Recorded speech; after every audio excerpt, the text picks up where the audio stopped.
All right, without any further delay, I'm going to introduce Sheriff Richard Mack to come up here and chat.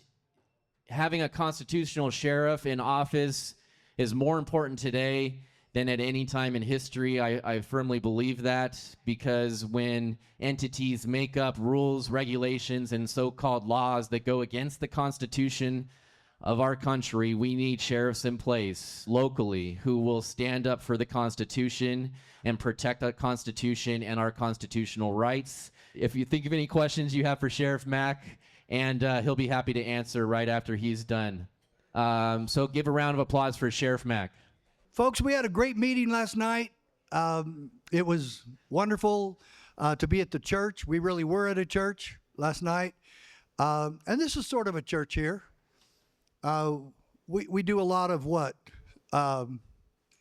What do they call it in church? Befriending, gathering, and fellowshipping. That's the word. Yeah, there's a lot of fellowshipping in here. And so we invite you to come closer and fellowship. The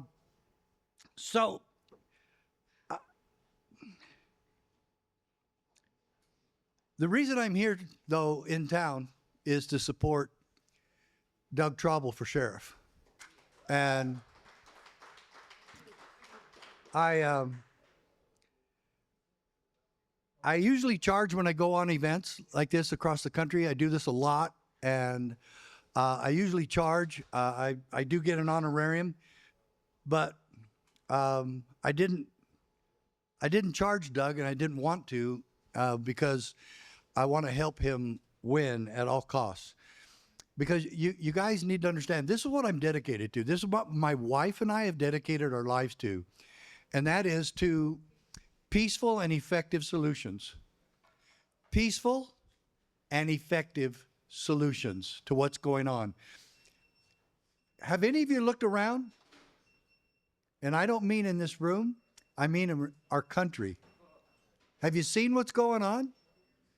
Okay, so it was all over the news that Haitians were eating cats and dogs and geese and ducks. And then Trump said that was happening. And of course, ABC says, no, we already checked, it's not happening. They called the mayor. So the mayor was being truthful? What party is the mayor? You know, but regardless, how do I know you even did that? You know, we're just supposed to believe these guys that obviously are now debating Trump instead of moderating. And where they come up with this thing that we're supposed to not moderate, but we're supposed to fact check, but only Trump, you know, and this is the innocuous stuff. Look, he should have brought up Venezuelan gangs going through. Now that's on video, and the violence that's going on in our country, and the people that have been murdered by illegal aliens, and the 100,000 a year overdoses and deaths related to fentanyl.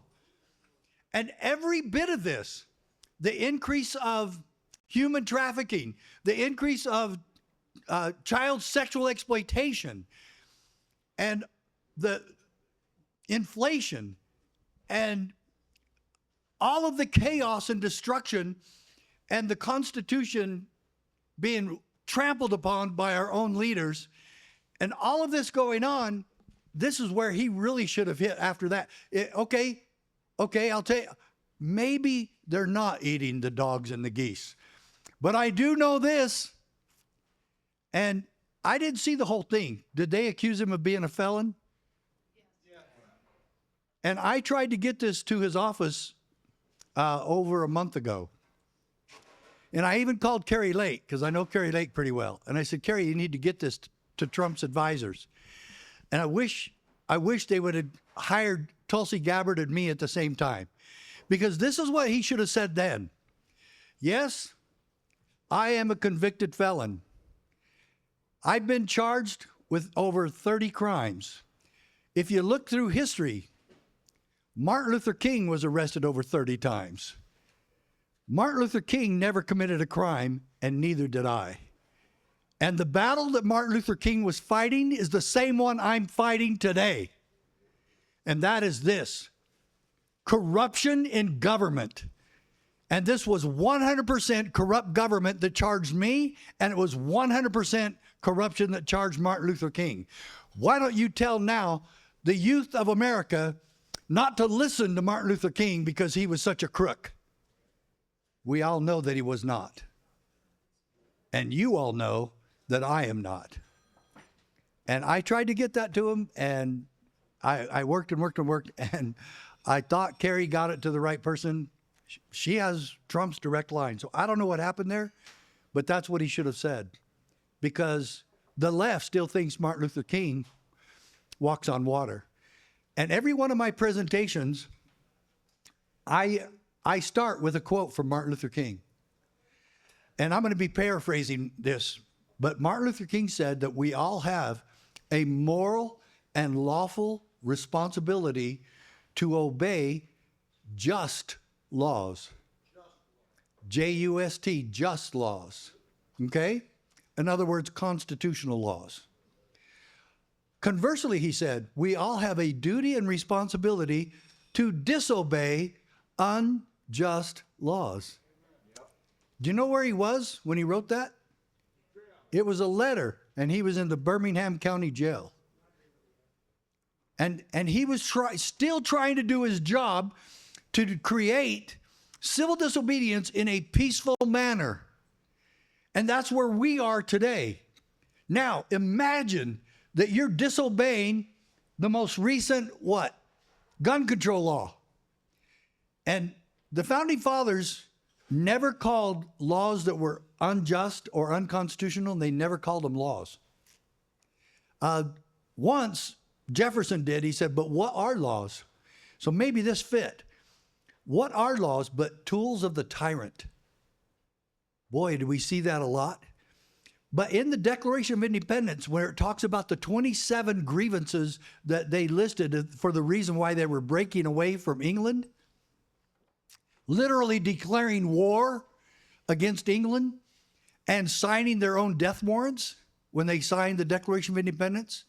By the way, 3 former sheriffs signed the Declaration of Independence. One of them was Oliver Walcott, W-A-L-C-O-T-T. I don't remember the other 2, but I remember that name for some reason very, very, very well. And so when the Declaration of Independence was penned, they put one of their biggest grievances was because they pass pretended legislation, laws that are not just and not constitutional and don't fall in line with freedom, are pretended legislation. You got to love what they were trying to do for us today. And folks, I don't think it takes a rocket scientist to tell you this. And I clearly am not one. But I've read the Declaration of Independence and I've studied history. I've even taught history in school just a few years ago.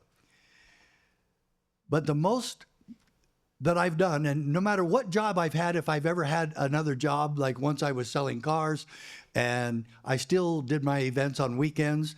And when I was teaching school, it was even easier to do it because the school only had classes Monday through Thursday. So I still had the entire weekends to still travel. And then when COVID hit, I quit teaching. And it wasn't because of COVID. It was because we were getting so many requests for speaking engagements, I couldn't keep up with them. And the principal there, the superintendent of the schools, was a very dear friend of mine.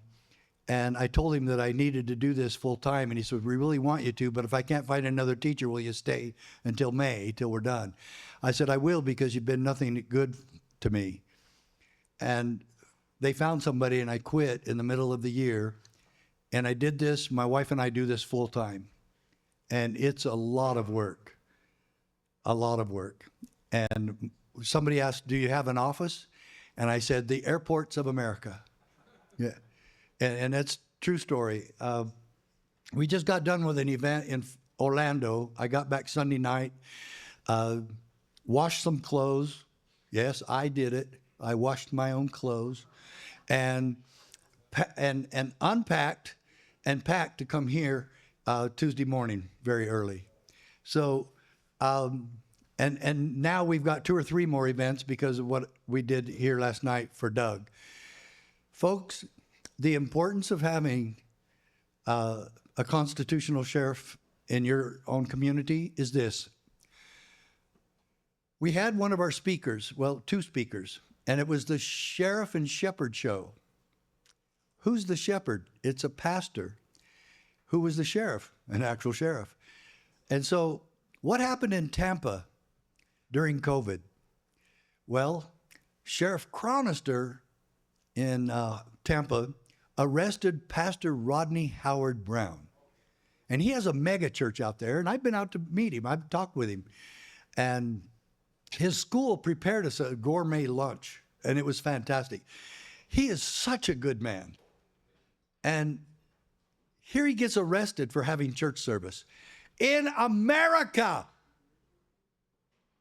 And the sheriff, Cronister, arrested him for 2 misdemeanors and then called a press conference to brag about it.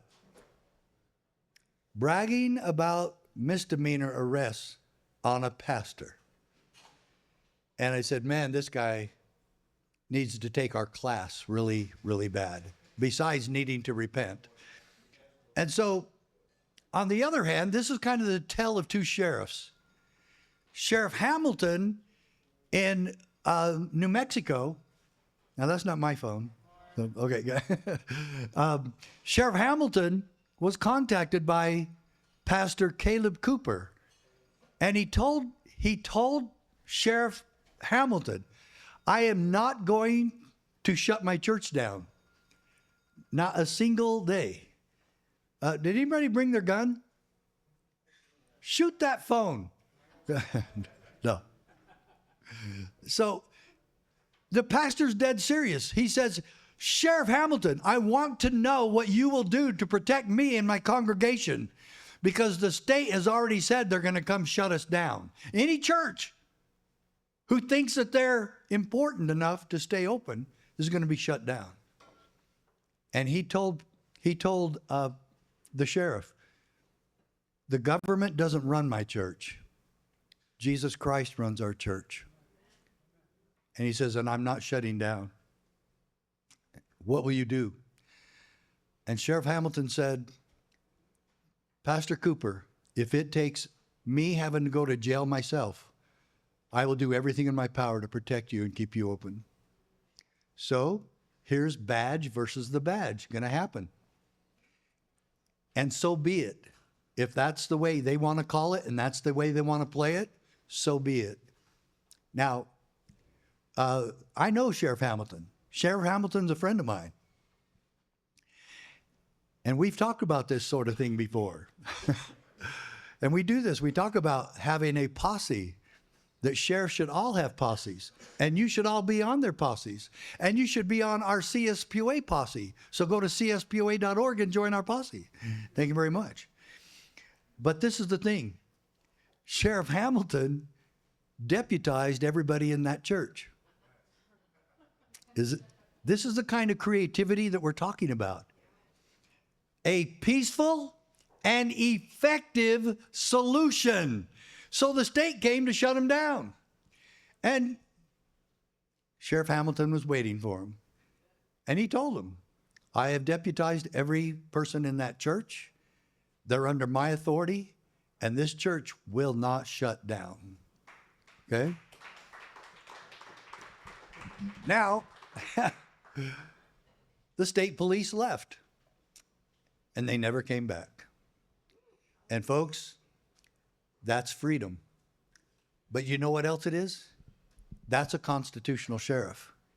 And now I want to ask 2 questions, one to sheriffs and one to you. Sheriff, are you that kind of a sheriff?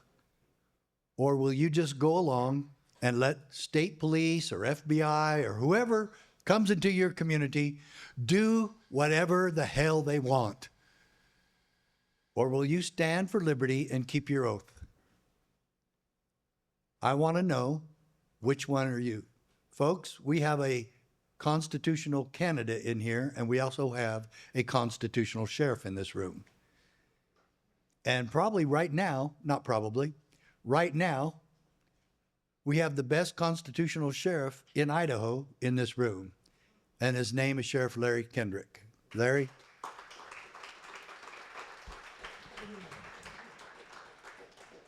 And when Doug gets in, I'll have to say, I just don't know which one's the better constitutional sheriff. But folks, now I want to ask you something. And you have some work to do.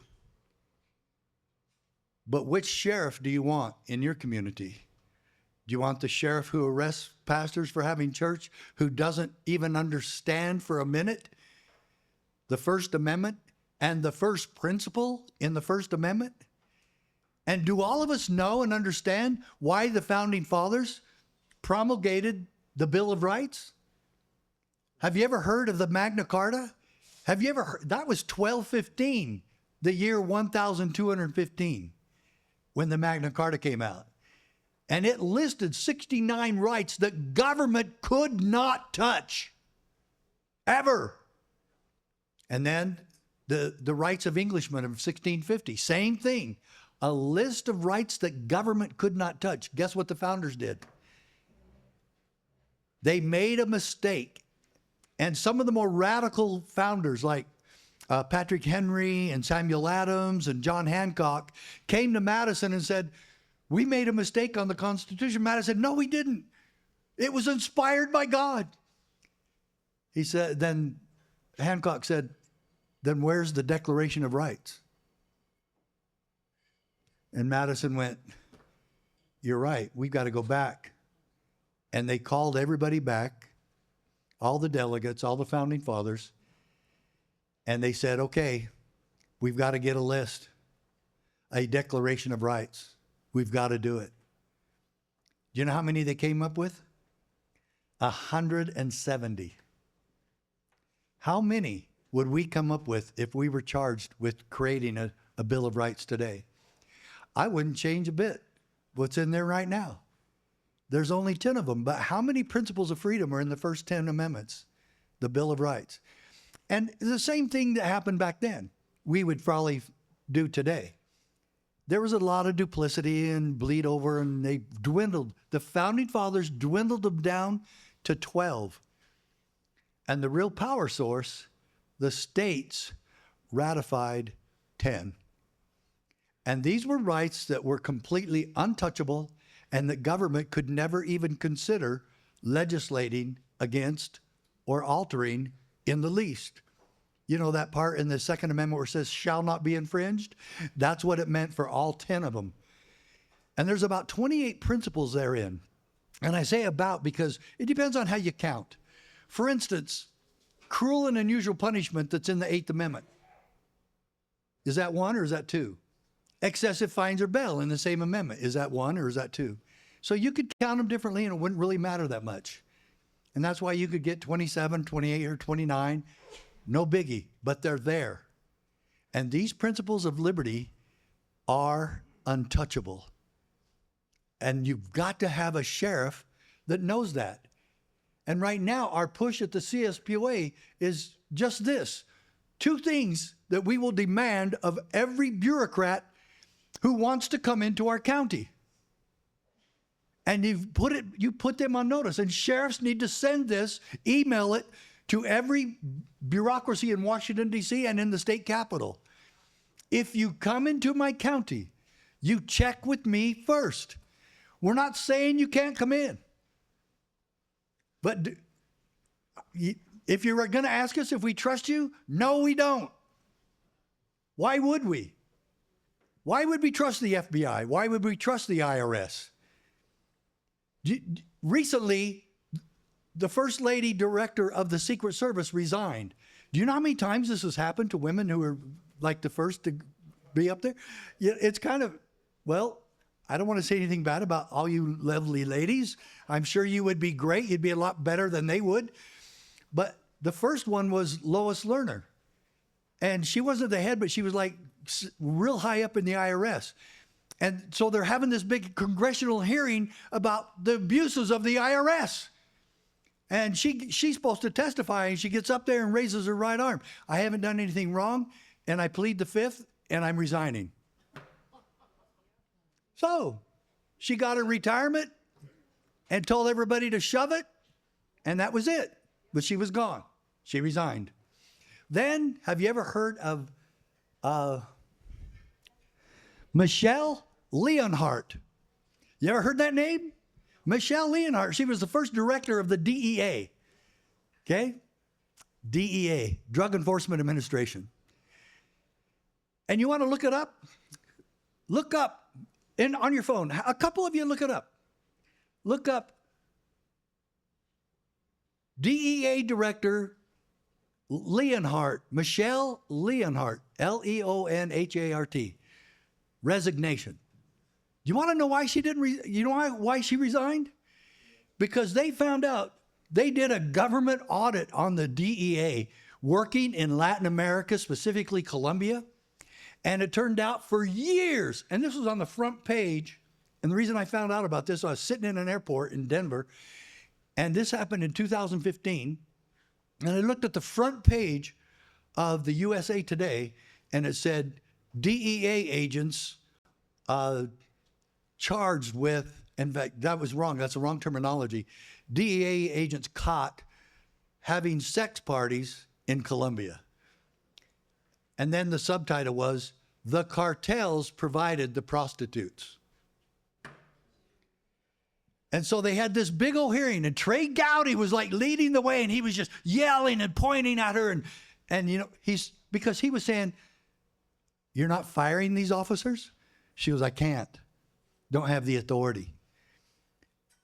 Why didn't Trey Gowdy just say, "Well, we're going to do a criminal investigation and we'll get them fired then, and including you"?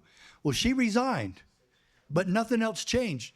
There were dozens and dozens of DEA agents working on our dollar in Latin America, and nothing happened to any of them. And the only thing that happened was the name changed on the door of the director. And then we have, I guarantee you, none of the Secret Service agents are going to get fired. They're on administrative leave right now. Yeah. What's that? Nothing ever happens. Oh, I know. This is SOP. This is SOP for the federal government. And we're supposed to trust these guys to come into our counties and do whatever they want? For heaven's sakes, the worst one of all of them is the IRS. Do you know how many times that the IRS has had hearings about being more user-friendly? You know? For God's sakes. And the question is, where did they ever get the authority in the Constitution to devise an IRS in the first place? Let's go over that real quickly. You see, this is what I ran out of when I was here last night, and I brought about 75 of these. And this is the most powerful book any of you could ever have. And it would take you probably 12 minutes to read this. And then you need to go over it again, because I was going to say, highlight the important parts. That's what this is. Okay? So suffice it to say, I became the first sheriff in American history. The first one in 250 years that sued the federal government, took it all the way to the Supreme Court, and won a major landmark case against the Clinton administration. Folks, does that sound like a miracle? It was, but the greatest miracle is I lived to tell about it. You know? And so this is a highlighted version of the case. And I opened this up, and when I read the case, I put all the highlights in here. The best parts of this decision written by Justice Scalia. That should tell you something too. And this came out June 27 in 1997. And none of this has been changed. None of it. And Justice Scalia wrote in here, he said, residual state sovereignty was also implicit, of course, in the Constitution's conferral upon Congress of not all governmental powers. Wow. Well, if they don't have, they think they have all governmental powers. If they don't, then what kind do they have? Scalia answers, only discrete enumerated ones. Only discrete enumerated ones? What's enumerated mean? It means you can number them. You can just list them. So I took that challenge and I did it. And I went through the entire Constitution, and I wanted to see specifically how many powers were delegated. Delegated is a key word on all of that. If you delegate, yeah, you're the boss. If I delegate to you and I don't like how you did the job, I take it back and delegate it to somebody else, or I do it myself. Okay? But delegated is the word used in the 10th Amendment, and the 10th Amendment is what we sued on. Now, I didn't tell you why I sued, did I? Do any of you know why I sued? It was the Brady Bill. And the Brady Bill was the first time in U.S. history that the federal government promulgated legislation, pretended legislation, that was a gun control scheme known as Brady Bill, and it required sheriffs to enforce it for them, with a threat of arrest if we failed to comply. Serious. They threatened to arrest us, and they just expected us to go along. Well, most did, and only 7 sheriffs did this lawsuit. 7 out of 3,086 sheriffs. And I'm proud to announce this to you. I'm very proud of this. I was the first one. And I called the NRA and I said, I don't know what to do with this. And they helped me and they did the whole thing, and I hired my own lawyer. And the other 6 sheriffs that followed, they all just used the NRA lawyers, which was up to them. That was fine. But I didn't want it to be just the NRA case. So I kept my own lawyer working with them. Okay. And so if the powers delegated to them are enumerated, I wanted to know how many they got. Even if they're discrete, limited, and discrete and enumerated, I wanted to know how many. There's 5. They were delegated 5 law enforcement powers. Now you're already wondering, now which were they? Well, let's go over them. It's pretty easy. Treason. Don't you wish the federal government would investigate traitors? Those boys would be so busy. Well, boys and girls. And then the next one, counterfeiting. Next one, felonies committed on the high seas or piracies. 4, you're going to really like this one. Go ahead and chuckle. Article 4, Section 4 requires the federal government to protect our borders from invasion. And 5 was rather an innocuous one, doesn't happen too often, that a citizen might violate a treaty that we have with some other country. Canada, whatever, Mexico, I don't care. And that doesn't happen too often, but the other 4 do, quite often. So now that you know what would be impossible to enumerate? How many powers have they stolen? How many have they usurped? It's thousands upon thousands. And not only that, we have a former FBI here, and I've never understood this. I grew up with an FBI father and an FBI cousin, and I went to the FBI National Academy, and that was in 1991. Right before I ran for my second term in 1992. And so I've never got it why the FBI is in charge of investigating local police departments, local sheriff's offices for corruption. The FBI is in charge of investigating corruption. And it's kind of funny, isn't it? Who investigates them? They do. Yeah. And yet they're in charge now. Oh, these high and mighty hypocrites. And this criminal organization that shouldn't even exist anymore. My dad would turn over in his grave to hear me say this. But it's true. He would admit it too now. They're not trustworthy. They're political hitmen. And even a former FBI agent wrote a book about it under Clinton administration. And he wrote that the FBI was used for political hits. And during the Nixon administration, totally. He had Nixon had the FBI and CIA working against each other. And they didn't know whether they were coming or going. But we know one thing, that Nixon was a crook. And look at all that mess. Folks, it couldn't be worse than it is today.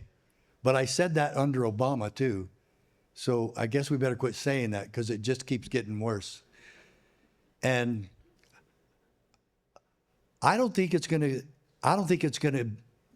get better if Trump wins. Now don't gasp. I think there's gonna be so much violence on November 6th if Trump wins that it's gonna be unmanageable. I really do. I pray I'm wrong. I pray I'm wrong. But I was right. I said in 2020 that they would not allow Trump to win. I said all the way through. I was on talk shows that night, watching the returns come in. I actually started to change my mind because it looked like Trump had all the swing states, especially Georgia. I called Georgia for President Trump on this show. And then they stopped voting and came back, and it reversed in all of them, including Arizona. And folks, if you want evidence of voter fraud, I can show you mountains of it. Do not believe CNN when they tell you there's no evidence of voter fraud. And do not believe Biden when he said this was the most secure and safe and honest election in our nation's history. You know, it's funny how CNN and the White House had the same talking points. Funny, huh? It's not funny, because they use the same PR firm. So, there's only one chance left to keep it peaceful. We, the people, working with our sheriffs, to erect what Madison said, erect the barriers. And this decision totally backs us in doing this. Scalia actually quotes the Federalist Papers, and he quotes Federalist 51, and he says this: hence, a double security arises to the rights of the people. The different governments will control each other. Is your sheriff's office a different government? You better believe it is. And you better have somebody in there who knows what his office is for. When I got disenchanted as a cop, I started studying, and I decided to start completely over. And I wanted to know why we have government. I wanted to know why we have police and we go around like tax collectors writing all these stupid tickets. And I wanted to know what the purpose of all government was. And I started reading the Constitution, the Declaration of Independence, the Federalist Papers. I even read Articles of Confederation, and I read a lot of stuff from the founders. And I ran smack in the face of the oath of office that I didn't even remember taking. And I went to the city clerk's office and I said, did I take an oath of office when I took my job? She goes, yes, you signed it. I said, I did? She handed me a copy. She made a copy of me, handed it to me. I said, oh my gosh, I'm a liar and a hypocrite. So I said, I'm not going to be a hypocrite and a liar anymore. And I studied the Constitution. I said, I took another oath. I will never be on the wrong side again. And I kept my oath and I kept my word. And then some crazy people asked me to come move home to Arizona and run for sheriff. And my wife and I did not want to. And she told them to leave me alone. And both my wife and I had an epiphany at the same time. And we moved home and ran for sheriff. And that was a miracle. It was a miracle how I even married my wife. And her family taught me the Constitution a lot. They were very constitutional. And so I found out what the purpose of all government was. And every deputy needs to know this, and every citizen needs to know this. And where did I find that? The Declaration of Independence. Right after it talks about that crazy stuff known as life, liberty, and the pursuit of happiness, how are we doing on that life part? God. And the next line says this, it's 10 words. That to secure these rights, governments are instituted among men. From the dog catcher all the way down to the president. We all take the same oath, and all three branches are required to do the same thing. They have different assignments, but they have to do the same thing. Enforce, obey, uphold, defend the United States Constitution. Why did the Founding Fathers require that? So that liberty would be eternally perpetuated and protected, because they believed that we would keep our word. The founders couldn't imagine that we would take that oath of office and summarily ignore it or wittingly ignore it. And then one other thing I want to share with you out of this. Wouldn't you love it so much today if somebody sued the federal government over COVID-19 mandates? Okay. Would you want it to say anything better than what I'm going to tell you right now? Get this, and that's in here. It's in here. Scalia was talking to us like he was completely addressing the COVID-19 mandates. Ready? Quote, but the Constitution protects us from our own best intentions. Did you hear that? Somebody did. The Constitution protects us. I said last night, no, it doesn't. The Constitution doesn't protect you. It's people who enforce it and stand for it and interpose on your behalf with the Constitution in their hand. This title of liberty that is ours. I don't even have a fucking Constitution up here. It's in my briefcase. The Constitution is our banner. It's our foundation. And if we don't enforce it, you will not be protected by the Constitution. And if you have a constitutional sheriff, like I hope you have in a couple of months, or if Doug doesn't get in, we all move to Hawaii County. Yeah?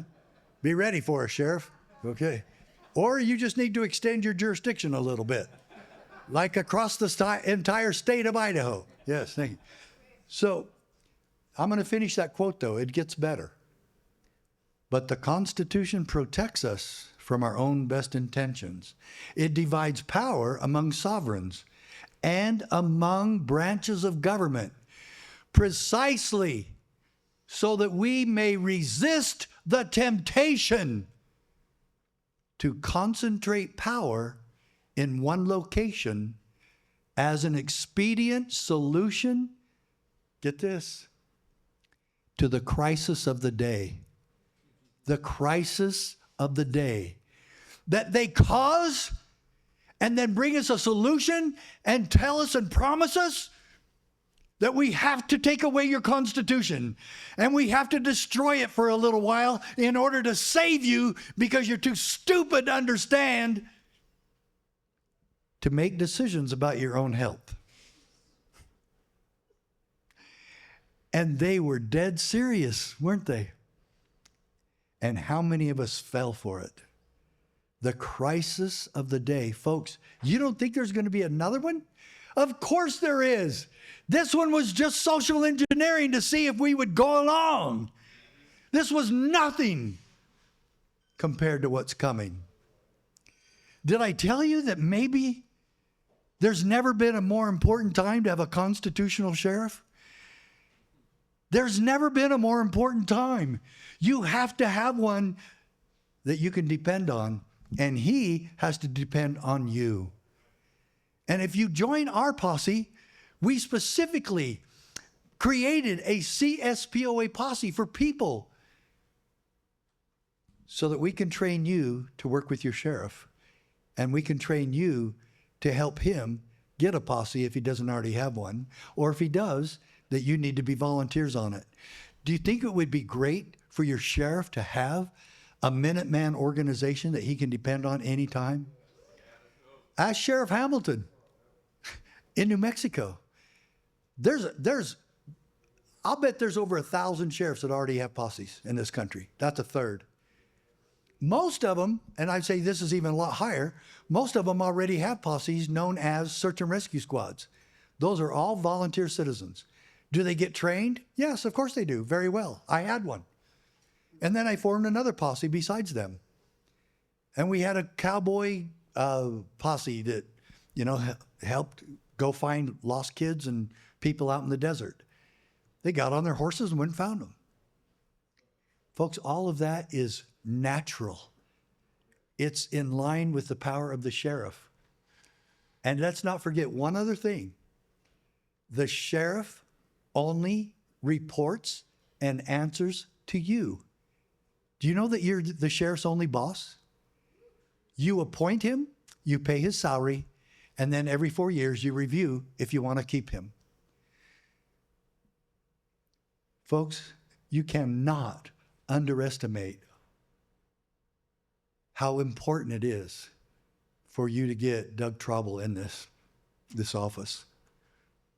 We're talking about saving our Constitution, at least in this county. Do you know if we had 800, 1,000 constitutional sheriffs in this country, there'd be no going back. There'd be no force on earth that could beat us. Nothing. And our next push is going to get sheriffs and states to investigate those in our government who have aided and abetted illegal immigration. That is a crime, to intentionally bring people into our country and then give them taxpayer dollars without it being authorized, which it hasn't, to aid and abet criminals coming into our country. Look what they've done. You don't think that's a crime? Well, is Washington, D.C. going to investigate? Of course not. So can the states do it? We must. It's the only way that there's going to be any accountability whatsoever. I will close my remarks with the Founding Fathers' last line of the Declaration of Independence.